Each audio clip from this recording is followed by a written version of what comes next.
Over the last 7 days, we've felt the raw emotions of South African football. We've laughed, we've danced, we've enjoyed the moment with the fans of Amakosi as their trophy drought finally came to an end. We've also shed tears with the Buccaneers as Jose Rivero graced the fields of Orlando Stadium for the very last time. On today's episode, SC Khadebe honors the Spanish guitar as well as a blockbuster build-up to that Confederations Cup finale. Antidiski also talks us through the 15th edition of a very important women's tournament organized by CAF and so much more. My name is Adelani Folashayo Ogurinade, and you can't afford to miss this edition of the FA Show. It's going to be a great one. Africa, let's get today's show on the road by testing your football knowledge. How many Afcon tournaments has the Super Falcons of Nigeria won? I'm going to give you a chance to think about that for a second. But while you think about it, let's get today's conversation started with SC Khadebe, the man who is simply suffering from a hangover, not in the literal sense, but he's purely drunk off the joy of Mamelodi Sundowns winning their 8th consecutive title. SC, have you recovered? I hope I have, but I think I have. What Sundowns has done is something amazing, but yeah, the conversation needs to move on.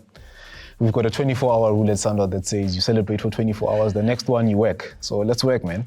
Okay, we're still celebrating African football excellence, and we have to talk about the under-20 Afcon teams that have qualified for the World Cup in Chile. Nigeria has qualified. Is going to be their 14th time. Yeah, they've been posting this thing, you know. You have to give kudos to them and what they're doing. And funny enough, I find it strange that the younger team gets to be at that high of a level. And what happens to these players when they're supposed to be moving up into the senior teams? But we'll get back into the conversation. Also, you've got Morocco in there. Fourth time qualifying. You know, you've got South Africa and you've got Egypt in there. Quite interesting. And the other thing that I said to you earlier when we were speaking about these groups off camera, I told you that if you look at the three groups, you've got three groups, which is Group A and Group B and Group C. There's no team from Group C that's there. Oh, wow. Interesting. Sends quite an interesting message when you look at it to say, are these 4 teams that have qualified for the World Cup that good beyond the other teams in Group C where you have Ghana in there, you know? It sends out a message, and there's a defending champion in there as well, which is Senegal. Quite interesting to see that Senegal has not made it through. Wow, it's incredible. The 4 teams that are going to be representing the tournament. Basically, the tournament is in safe hands because when you look at Egypt, 1981, they qualified for the tournament. 1991, 2001, and 4 other times after that. This is going to be their 9th appearance in this prestigious tournament. When you look at a team like South Africa, 1997, also 2009, 2019. You know. Oh man, South Africa is going to be their 5th time, and I'm rooting for these 4 teams to make the continent proud. Now let's move on to the CHAN tournament because the locally based players also deserve their flowers in this one. 100%. You're correctly right in terms of saying that. You look at CHAN and what it has done for players that are so-called fringe players, if we can put it in that way. It has put them on the map with national coaches to say, hey, we've raised up our hands and we want to be in the teams that are going to be challenging for huge competitions in the continent. You know? Okay, well, I have good news for everybody because Algeria and South Africa have made it to Uganda, Tanzania, and Kenya. Isn't that great? Yeah, it's great that you speak of those 3 countries, you know. Kenya is of interest because there's a South African that's coaching that team, you know. And I think Benny McCarthy has been given an opportunity to see what he can do with this team going forward. But also you reference South Africa in that conversation as well to say with all the contradictory things that have been happening within the team, you know, in terms of players being pulled out, changing of the squad. But they've maintained their squad the way it is. And it's quite interesting to see going forward, how are they going to do that, you know.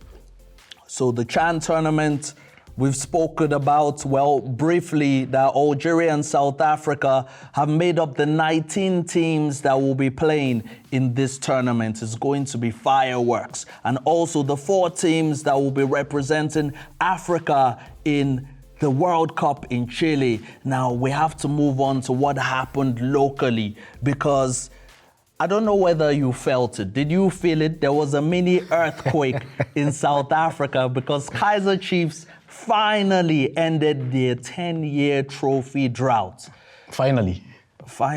We should highlight that, It's been quite some time. They should be happy that they got to that stage. Okay, now tell me, where was that final won for Kaizer Chiefs? Yeah. And where was it lost for Orlando Pirates? Before I even speak of Kaizer Chiefs, you need to speak of a Pirates team that have been into a CAF Champions League space. They find themselves being pulled out of it, not qualifying for the finals. Sadly, unfortunately. And you look at where they are in the log also, it speaks of a story that they're continuously to play at bridesmaid. But I'll come back into the Pirates conversation. Talking about Kaizer Chiefs, you look at Kaizer Chiefs and how they've set themselves up. They've been having quite a tough season, for the past couple of seasons. And they come into this season Nedbank Cup finalist and they win the tournament.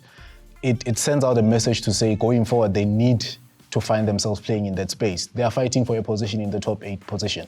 And this could be a trajectory for them to say, we need to push the team to a next level.